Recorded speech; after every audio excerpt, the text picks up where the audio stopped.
আমরা রেডি হয়ে গেছি, যাব চেচড়াপুটের কালী পূজার মেলা দেখতে। আমি গুলু বলিদি।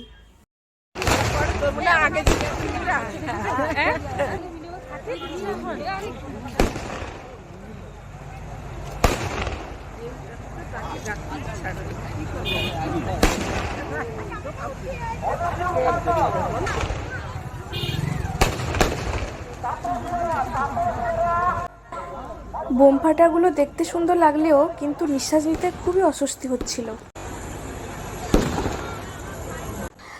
আমার তো এতটুকু গ্যাদারিং দেখি নিঃশ্বাস নিতে খুব কষ্ট হচ্ছিল। আর আশেপাশে সবাই বলছে যে আগের বছর নাকি খুব ভিড় হয়েছিল, মানে প্রত্যেক বছরই খুবই ভিড় হয়। এবছর বৃষ্টির জন্য একটু কম। এটাকে যদি কম বলি তাহলে ভিড়টাকে কি বলবো। আমরা যেরকম পুজোতে খুব আনন্দ করি, 5 দিন ধরে নতুন জামা কাপড় পরে বেরাই, এরা দুর্গাপুজোর সময় আনন্দ না করে এই কালী পূজাতেই আনন্দ করে। কালী পুজোটা আবার কালী পুজোর সময় হয় না, এই সময় হয়, ঠিক দোল পূর্ণিমার পরে পরে।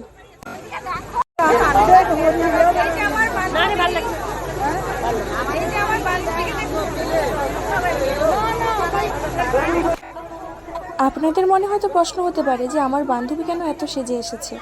আসলে এই মেলাতে সবাই এরকম করে সেজে আসে। আমি জানতাম না, না হলে হয়তো একটু ভালো করে সেজে যেতাম।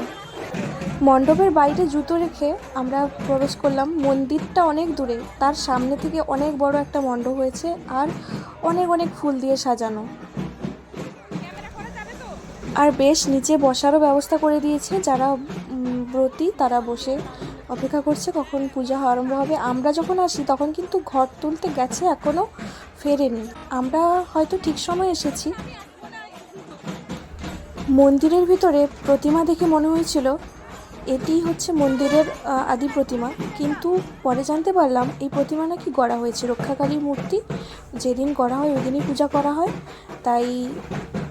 আর এমনি মন্দিরে যেটা থাকে সেটা পেতলের ঘর মূর্তি করে একটা থাকে, কিন্তু এই ঠাকুর কিন্তু মাটির গড়ে তারপরে পূজা করা হয়। আবার সূর্য ওঠার আগে বিসর্জন দিয়ে দেওয়া হয়।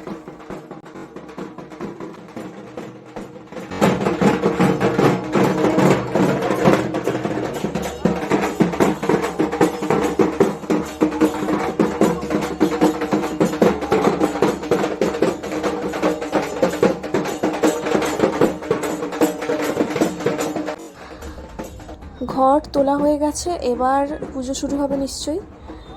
এত রাতে দেখছি সবাই দণ্ডি কাটছে, দেখে বেশ ভালোই লাগছিল। আর ফার্স্ট টাইমও আমি দেখলাম কাউকে এভাবে দণ্ডি কাটতে। এই মূর্তিটা দেখুন, এই মূর্তি একটু আগেই গড়া হয়েছে।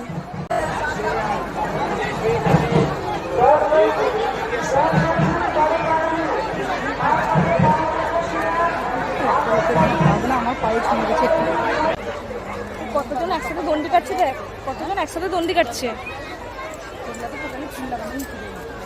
ওই দেখ কতজন একসাথে, দেখ ঠাকুর বানানো হয়েছে মন্দিরের প্রতিমা না, আজকেই বানানো হয়েছে, আজকেই বানানো, সকাল থেকেই বানানো। আচ্ছা মন্দিরে আর সেদিকটাতে দেখাও, দিলে তো বুঝতে পারবে সেদিকে যে এত বক্স আছে।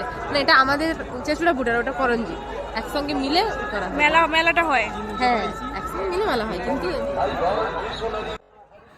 শুনলেন তো, দুটো গ্রাম মিলে যৌথভাবে সুন্দর করে মেলাটা পরিচালনা করছে। আর আমাদের একটা পূর্ব পাড়া, একটা পশ্চিম পাড়া, একটা দক্ষিণ পাড়া, সব আলাদা আলাদা। যাই হোক, রাত 1টার সময় আমরা বাড়ি ফিরলাম।